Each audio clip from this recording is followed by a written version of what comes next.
अगर कोई आपको नीचा दिखाना चाहता है तो इसका मतलब है कि आप उससे पहले से ही ऊपर हो।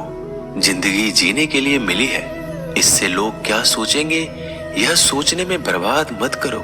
किसी के बुरे वक्त में उसका हाथ पकड़ो, सहारा दो, उसे हिम्मत दो, क्योंकि बुरा वक्त थोड़े समय में चला जाएगा लेकिन वह आपको दुआ जिंदगी भर देता रहेगा।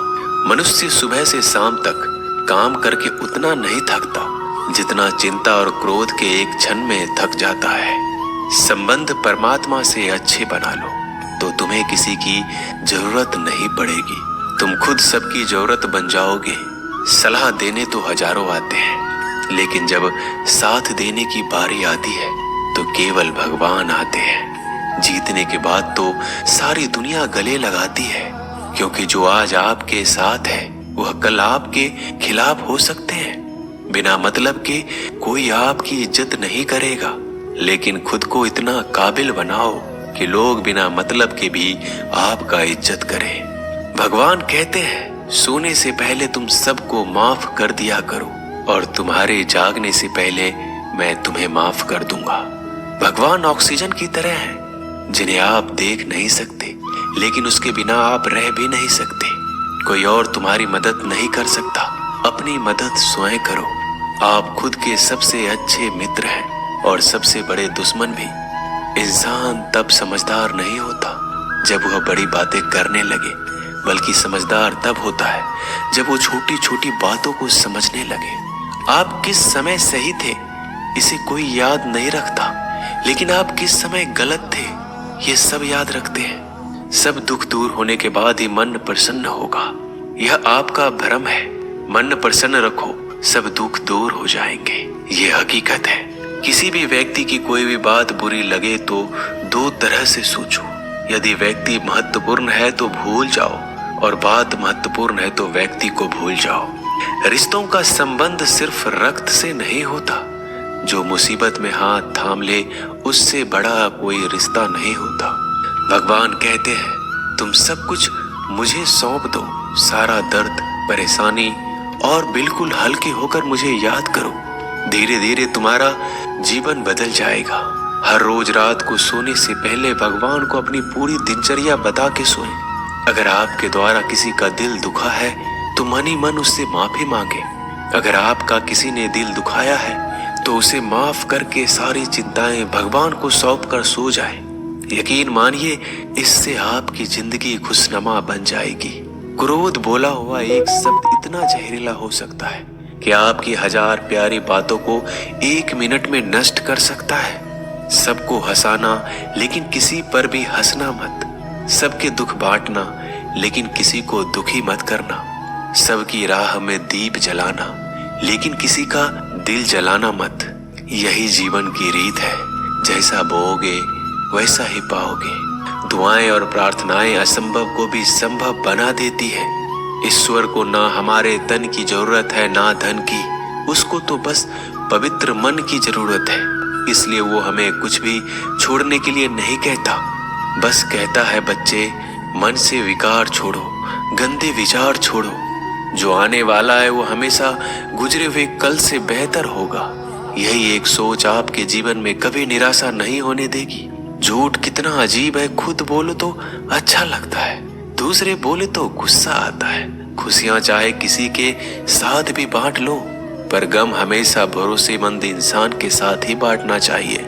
जीवन में समय चाहे जैसा हो, परिवार के साथ रहो तो सुख बढ़ जाता है, दुख हो तो बढ़ जाता है। सच्चा मित्र वही है जो उस समय में भी आपके साथ खड़ा हो जब सारी दुनिया आपके खिलाफ हो। आपके पास जितना भी है उसके लिए बार बार दिल से धन्यवाद कहें, हर वक्त कहें। यकीन मानिए जितना भी है वो जल्दी कई गुना हो जाएगा। प्रार्थनाएं और ध्यान इंसान के लिए बहुत जरूरी है, क्योंकि प्रार्थना में भगवान आपकी बात सुनते हैं और ध्यान में आप भगवान की बात सुनते हैं। श्री कृष्ण से कितना कुछ छूटा, पहले माँ छूटी, फिर पिता छूटे, फिर जो नंद किशोर मिले वो भी छूटे, संग साथी छूटे, राधा भी छूटी, गोकुल छूटा, फिर मथुरा छूटा। श्री कृष्ण से जीवन भर कुछ न कुछ छूटता ही रहा। नहीं छूटा तो वो था देवत्व, मुस्कान और सकारात्मकता। श्री कृष्ण दुखी नहीं, उत्सव के प्रतीक है। सब कुछ छूटने पर भी कैसे खुश रहा जा सकता है, ये श्री कृष्ण से अच्छा कोई नहीं सिखा सकता। इसलिए हमेशा खुश रहें, सदा मुस्कुराते रहें। जीतने का मजा भी तभी आएगा जब लोग आपके हार का इंतजार करेंगे। गीता में लिखा है, यदि कोई आपको अच्छा लगता है तो अच्छा वो नहीं, अच्छे आप हैं, क्योंकि उसमें अच्छाई देखने वाली नजर आपके पास है। अपनी पीड़ा के लिए संसार को दोष मत दो, अपने मन को समझाओ। तुम्हारे मन का परिवर्तन ही तुम्हारे दुखों का अंत है। सोच और नीयत अच्छी रखिए, फिर आपके कष्ट प्रभु स्वयं दूर कर देंगे।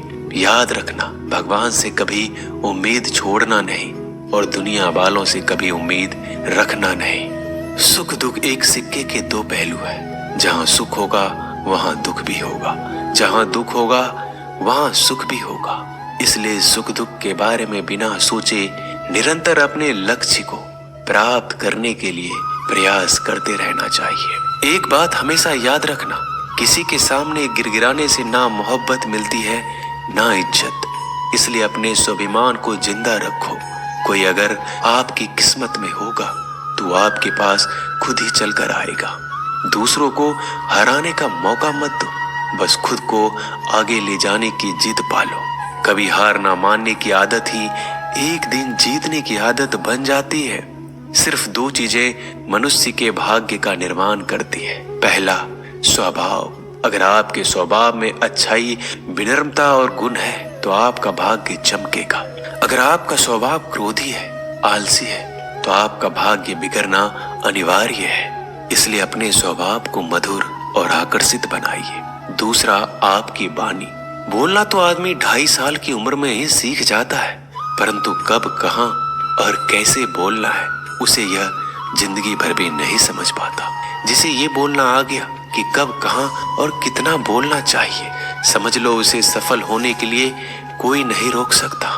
पिता से बड़ा कोई सलाहकार नहीं, माँ की छांव से बड़ी कोई दुनिया नहीं, भाई से अच्छा कोई भागीदार नहीं और बहन से बड़ा कोई शुभ चिंतक नहीं। इस मतलबी दुनिया से कोई मतलब ना रखो, और मतलब रखना है तो अपने मतलब से मतलब रखो। दुआएं मांगने से किसका भला होता है, मिलता तो वही है जो हमने बोया होता है। तुम नीचे गिर के देखो, कोई नहीं आएगा उठाने। तुम जड़ा उड़कर तो देखो, सब आएंगे गिराने। एक बात हमेशा याद रखना, अगर शराब की दुकान पर बैठकर दूध पियोगे तो तुम्हें शराबी का ही दर्जा मिलेगा, और किसी मंदिर में बैठ के पानी भी पियोगे तो तुम्हें एक संत का दर्जा दिया जाएगा। इसलिए आप किसके साथ उठते बैठते हो ये बहुत मायने रखता है। दोस्तों, आशा करता हूँ कि आपने इस वीडियो से बहुत सारी सीख ली होगी। मिलते हैं जल्दी एक नए ज्ञानवर्धक वीडियो में। धन्यवाद। अपना ख्याल रखिएगा।